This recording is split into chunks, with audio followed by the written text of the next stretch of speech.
I left Ethiopia when I was 5 years old. When we left Ethiopia, we went to Sudan. 700 kilometers by foot. I remember I kept going because my mind was Jerusalem. Okay, we keep going because tomorrow we'll be there. The Ethiopian community is trying to fulfill a dream of 2,000 years. Ethiopian Jews came here with their own form of Zionism that made them overcome hardships, walk across wildernesses, suffer tremendously to come to Israel. After 2 weeks, we were starving. I lost my brother and my nephew for malaria. Ethiopian Jews arrived in Israel and jumped from a pre-industrial agrarian society to modern technological Israel in the space of a 4-hour plane ride.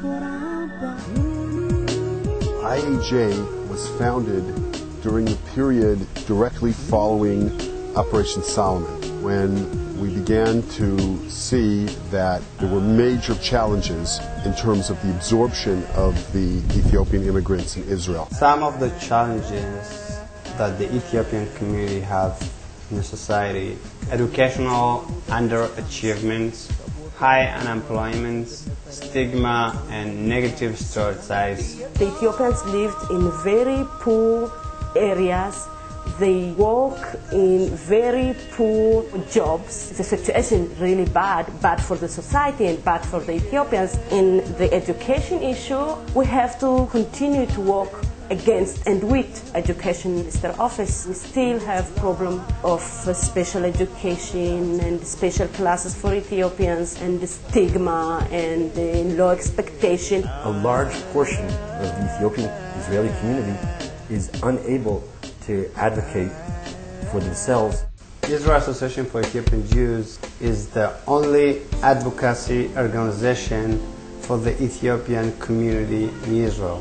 Advocacy means influencing policy at every level, from the highest level of the Ministry of Education and the Ministry of Housing down to the local level. Our organization is the watchdog for the Ethiopian community for their rights. To work with the Ethiopian community, to understand the system, to be more assertive, to demand their rights. Our organization helping with these challenges. We do advocacy work at the Knesset. We do different lectures for students. One of the things that I think the IAEJ has served as is a training program for young Ethiopian leaders. A lot of potential leaders have come through the IAEJ and are in key positions now in the Ethiopian community. Community now, after 30 years, I think we have the right people, the right leaders, and I think the only thing the community needs is the opportunity to try to start their life. I believe in change. I believe that I have the power to change. Right now I'm fighting for justice. I'm fighting that these people really will have the better ground in order for them to succeed and to really carry themselves. I believe if we work harder and if we have more people who care about this issue, we can make the difference.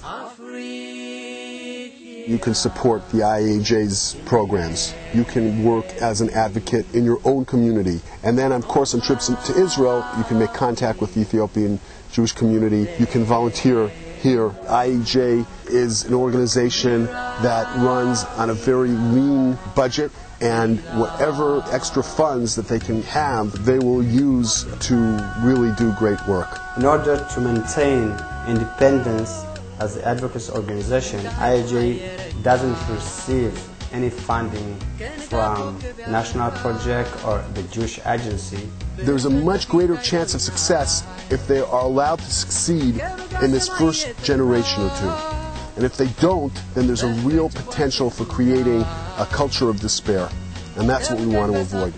The Ethiopian community needs this organization. I think Americans do such a big part of bringing the Ethiopian community and really give them a different life.